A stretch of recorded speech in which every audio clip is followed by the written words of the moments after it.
ज्याने जीवनात कधीही हार मानली नाही अशा अजय वृत्तीचा माणूस म्हणजे अजितदादा पवार. संघर्ष योद्धा अजितदादा, युगपुरुष अजितदादा. आपल्या राज्याचा जय व्हावा म्हणून पार्थासारखे अविरत कर्मयोग करणारे महान कर्मयोगी म्हणजे अजितदादा. सहकार, शेती, पाणी इत्यादी प्रश्नांवर दिवसरात्र एक करणारे अजितदादा. 24 तासातील 16 तास लोकांना उपलब्ध असणारा अवलिया म्हणजे अजितदादा. स्वतःची अडीअडचण सहन करून दुसऱ्याच्या अडीअडचणीत धावून जाणारा माणूस म्हणजे अजितदादा. शतकोत्तर नेता म्हणजे अजितदादा. डेअरी संघाचे अध्यक्ष ते विविध सहकारी संस्थांचे संस्थापक, साखर कारखाने, बँका इत्यादींचे आधारस्तंभ असणारे अजितदादा. खासदार, आमदार, विरोधी पक्षनेते, महाराष्ट्र राज्याचे सर्वाधिक काळ व सर्वाधिक वेळा उपमुख्यमंत्री झालेले अजितदादा. आपल्या सर्वांचे लाडके अजितदादा आज आपल्यात नाही हे म्हणणे चुकीचे होईल, कारण दादा मृत्युंजयी योद्धा आहेत. मृत्यू फक्त तुमचे भौतिक अस्तित्व नष्ट करू शकतो, परंतु तुमचे नाव, तुमचे कर्तृत्व, तुमचा नावलौकिक आणि लाखो करोडोंच्या हृदयात असणारे स्थान नष्ट करू शकत नाही. महाराष्ट्रातच नव्हे तर देशाच्या कानाकोपऱ्यात असे स्थान मिळवणारी व्यक्ती म्हणजे फक्त आणि फक्त आपले दादाच आहेत. म्हणूनच आपण दादांना या चित्रफतीद्वारे मृत्युंजय योद्धा अजितदादा पवार असे नाव देत आहोत.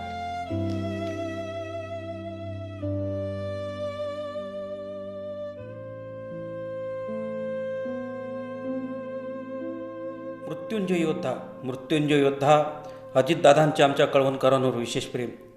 आमचा कळवण तालुका दादांनी जणू दत्तकच घेतला होता असे म्हणता येईल.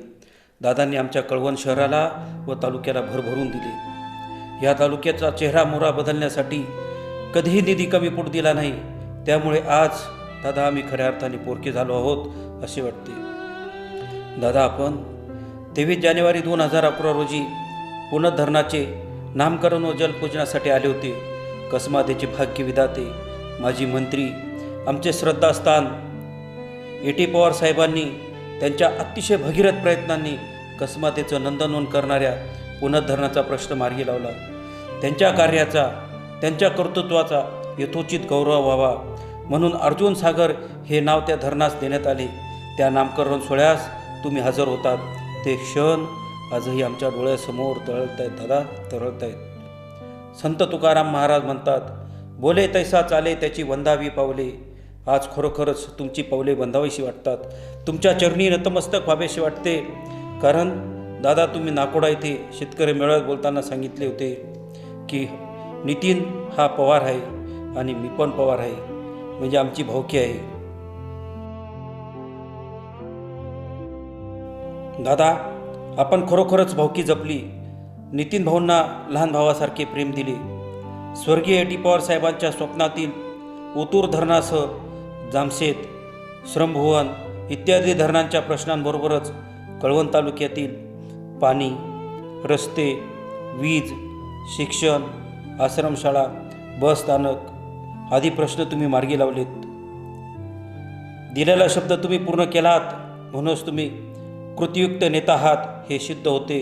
कृतीयुक्त नेता आहात हे सिद्ध होते. याचे उत्तम उदाहरण म्हणजे आमचे आवडते आमदार नितीन भाऊ पवारांच्या वाढदिवसानिमित्त नाकोड येथील अभिष्ट चिंतन सोहळ्यात सप्तशृंगीगड आणि सप्तशृंगीगड परिसर विकासाचा आराखडा मंजूर करतो असा शब्द दिला.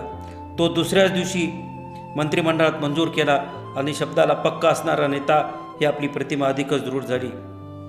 ओतूर धरणाच्या महत्त्वाच्या प्रश्नांवर शेतकऱ्यांनी आपली सकाळी 8 वाजताच देवगिरी बंगल्यावर भेट घेतली. आपण तात्काळ सांगितले की हा प्रश्न मीच मार्गी लावणार आणि जलपूजन करायलाही मीच येणार. त्याप्रमाणे ओतूर धरण स्थळावर भेट देऊन प्रश्न मार्गी लावला. निधीसुद्धा दिला. पण दादा तुम्ही जलपूजनाला येणार हा शब्द नाही पाळणार, ही आमची तक्रार आहे. दादा ही आमची तक्रार आहे. जलपूजनाला तुम्ही हवे होते दादा, तुम्ही हवे होते. जलपूजनाच्या वेळी त्या प्रत्येक थेंबात दादा फक्त तुम्ही आणि तुम्हीच दिसतात. दादा, आपण कळवणला आलात, शिवतीर्थाला भेट दिली. कळवणकरांनी आपले जोरदार स्वागत केले. छत्रपती शिवरायांच्या अश्वारूढ पुतळ्याचे दर्शन घेत शिवस्मारक समितीचे अध्यक्ष माननीय श्री भूषणदादा पगार व समितीच्या कामकाजाचे मन भरून कौतुक केले. कळवण शहरातील नगरपंचायत इमारतीच्या उद्घाटनासाठी सुद्धा आलात. त्यावेळी बोलताना शहराच्या विकासासाठी निधी कमी पडू देणार नाही हा शब्द नगराध्यक्ष माननीय श्री कौतिक महाराज पगार यांना व समस्त कळवणकरांना दिला आणि त्या शब्दाचे आपण पूर्णतः पालन करीत अनेक प्रश्न मार्गी लावले. कळवण येथील नवीन पंचायत समितीच्या वास्तूचे भूमिपूजन सुद्धा आपल्या हातूनच झाले. ते कळवण तालुक्याची अर्थवाहिनी असलेली बँक, प्रगतीची संजीवनी असलेली बँक, दी कळवण मर्चंट कोऑपरेटिव्ह बँकेच्या संचालक मंडळाने आपणास विनंती केली. त्या विनंतीचा मान देऊन 2 वेळा तुम्ही बँकेला भेट दिली. बँकेच्या कामकाजासंदर्भात समाधान व्यक्त करीत कळवण मर्चंट बँक 500 कोटीची बँक हो अशा शुभेच्छा दिल्यात. कळवण तालुक्याची ज्ञानगंगा असणाऱ्या कळवण एज्युकेशन सोसायटी संचलित RKM विद्यालयाच्या नूतन इमारतीच्या भूमिपूजनाच्या वेळी विद्यार्थ्यांच्या सर्वांगीण विकासासाठी मी आपल्यासोबत आहे. CSR निधीतून इमारत निधीचे आश्वासन दिले व ते पार पाडले, हेच आपले खरे वैशिष्ट्य आहे. त्यामुळेच दादा, तुम्ही सतत आमच्या सोबत आहात ही जाणीव होत राहील. विशेषतः आम्ही लाडक्या बहिणी तर तुम्हाला कधीच विसरू शकणार नाही दादा, कधीच विसरू शकणार नाही. दादा, तुम्ही जिथून असाल तिथून आपल्या सुनेत्र नयनांनी आमच्यावर कृपादृष्टी असू द्यावी. दादा, तुमच्या सुनेत्र नयनांनी आमच्यावर कृपादृष्टी असू द्यावी हीच विनंती. दादा, तुमचे कार्य आणि तुमचं कर्तृत्व पाहून आम्ही भारावून गेलो आहोत. आम्ही शब्द देतो दादा, तुमचं कार्य आम्ही पुढे नेऊ. तुमचं कार्य पुढे नेण्यासाठी आमच्या आदरणीय सुनेत्रा वहिनींना आम्ही प्राणपणाने साथ देऊ हा शब्द देतो. दादा, तुम्हाला आम्ही शब्द देतो. अरे बेट्यानो, इतक्या लवकर मी काय जात नसतो तुम्हाला सोडून. हा, मला बी अजित पवार म्हणतात. पण गऱ्यांनो, नियतीचा खेळ बघा. खरंच आज माझा हा प्रवास इथंच थांबतोय. मी नेहमी म्हणायचो राजकारण आपल्या जागी आहे, पण काम महत्वाचं. लोकांनी मला कामाचा माणूस म्हटलं, तीच माझ्या आयुष्याची सर्वात मोठी कमाई होती. आज निरोप घेताना मन खूप जड आहे, पण एक समाधान आहे की शेवटच्या श्वासापर्यंत मी तुमच्यासाठीच धावत होतो. मी तुम्हाला शब्द दिला होता, जोपर्यंत माझे हातपाय चालतात तोपर्यंत तुमचं भलं करण्यासाठी मी झटत राहील. नियती बघा कशी असते. आज माझ्या हक्काच्या बारामतीच्या मातीत तुमच्या सेवेसाठी येत असतानाच माझे हातपाय कायमचे विसावले. पण मला अभिमान वाटतोय की मी रिकाम्या हाताने नाही, तर तुमच्या कामाची फाईल छातीशी धरूनच या जगाचा निरोप घेतोय. शेवटच्या क्षणीही माझ्या डोळ्यासमोर फक्त तुमचा चेहरा होता. साहेब, निरोप घेतो. दादाची ड्युटी संपली. सुनेत्रा, मी निर्णय घेत राहिलो. तू त्या निर्णयांना शांत आधार देत राहिलीस. मी बाहेर संघर्ष केला, तू घर उभं केलंस, कधी तक्रार न करता.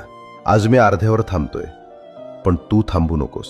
महाराष्ट्राचा विकास अजून शिल्लक आहे. जबाबदारी मोठी आहे, पण ती पेलवण्याची ताकद तुझ्यात आहे, यावर माझा विश्वास आहे. महाराष्ट्रासाठी मी पाहिलेलं स्वप्न आता तुझ्या निर्णयातून पुढे चालेल. माझ्या असंख्य मायमाऊलींची आईसारखी काळजी घे. ढालीसारखी त्यांच्या पाठीशी उभी राहा. जनतेच्या मनातली सुनेत्राताई बन. तुझ्या पुढील कारकिर्दीसाठी माझ्या मनापासून शुभेच्छा. आजचा हा संवाद आपला शेवटचा. आता बस करा. डोळ्यांतून एक थेंब जरी काढला ना, तर सांगतो एका एकाला, अरे माझी कुठे इच्छा होती एवढ्या लवकर जायची. तुमची अजून खूप कामं करायची होती. मंत्रालयातील तो फाईलचा गठ्ठा अजून माझ्या सहीची वाट बघत असेल. सुनेत्रा येते माझी त्या फाईल्सवर सही करायला. जेवढं प्रेम मला दिलं तेवढंच प्रेम सुनेत्रालाही द्या. मला विश्वास आहे माझ्या इतकीच ती सुद्धा महाराष्ट्रासाठी झटेल आणि महाराष्ट्राचा विकासाचा गाडा पुढे घेऊन जाईल.